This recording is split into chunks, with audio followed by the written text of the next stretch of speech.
Hey there, this is Maria from English Without Fear. If you've watched some of my videos, you might have heard me say that the best thing I ever did to help me teach better was to start acquiring Spanish, to start learning a second language myself. Today, I'm going to tell you about another useful tool in my journey acquiring Spanish, and that is necessity, needing to use the language. So sit back, listen, watch, and let me know what you think. English Without Fear, where you can learn to speak English naturally through listening to stories. I have about 900 hours of input under my belt. I get my input mostly from listening to podcasts while I do chores and drive, from reading, and from watching YouTube videos when I eat my lunch. But I have been thinking that it sure would be nice, my Spanish would really improve if I had to speak it every day, if I had a job.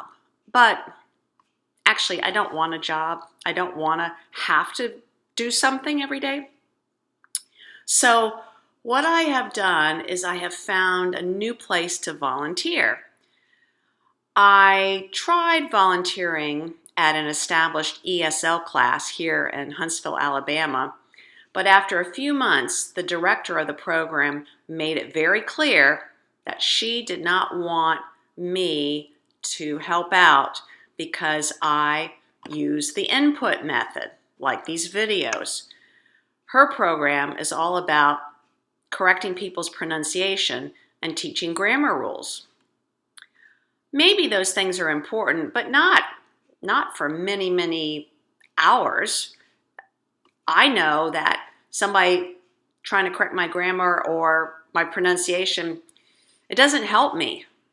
Input is what helps me. And when my brain is ready, my brain notices correct grammar. My brain notices pronunciation.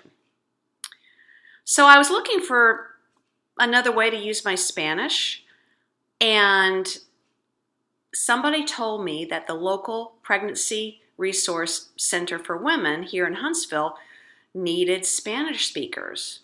Now, I'm only at the intermediate level with my 900 hours of Spanish input, but I've always believed and supported crisis pregnancy centers, resource pregnancy centers. So I found out about how to volunteer, the training, and I've been going through the training.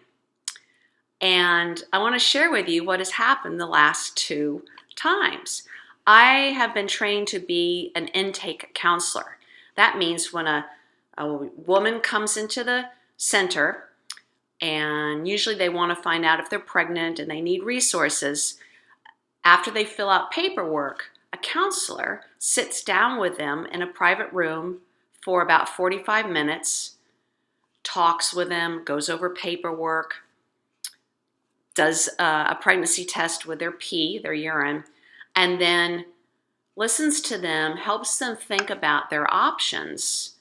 Of course, as a Christian pregnancy resource center, we believe in carrying a baby to term or putting a baby up for adoption as a viable alternative. We do not recommend abortion. And if somebody is thinking about abortion, we share with them the factual risks about abortion.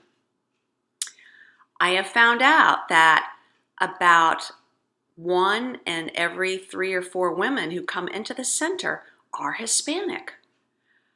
And 2 weeks ago, in my first session of counseling, there came a woman who spoke some English, but not a whole lot. And I was able to make my way through using my broken Spanish to help her. And it was good, but I also came away seeing the gaps in my Spanish. It was very revealing. I knew that there were gaps. I know I'm only at an intermediate level, but this showed me specifically what the gaps were. So I went home and looked up how to say, how many miscarriages have you had? And I wrote down and practiced the difference in words: pregnancy, pregnant. I have a lot of words that I know, and I know sort of how to say them, but the endings are a mess. They're mushy. So you can see even in English, pregnancy, pregnant, they end differently. Well, I practiced those. I practiced how to ask about miscarriages, and I practiced how to ask about how many pregnancies the pregnant woman has had. This week, I only volunteer 1/2 day a week. This week, I was mentally prepared and I had prayed, Father, help me use the Spanish you've given me. Help me to be useful, please. And sure enough, another Hispanic woman came in. She was from Guatemala, 21 years old. She did not know any English, maybe 1 or 2 words. And she even had a problem with literacy. She couldn't fill out completely the Spanish intake form. So I brought her back into the counseling room, and with my Spanish, I went over the form. I helped her as best I could, stumbling through the Spanish. She supplied a couple words when I was fishing, and she knew what I was trying to say and corrected me. And somehow, by God's grace, I made it through the entire appointment sufficiently, adequately. And that felt really good. I know that I helped her. I also came away with more specific gaps, what I need to work on this next time. For example, using circumlocution, which means if you don't know how to say something in a language, you use vocabulary all around to describe what you're trying to say.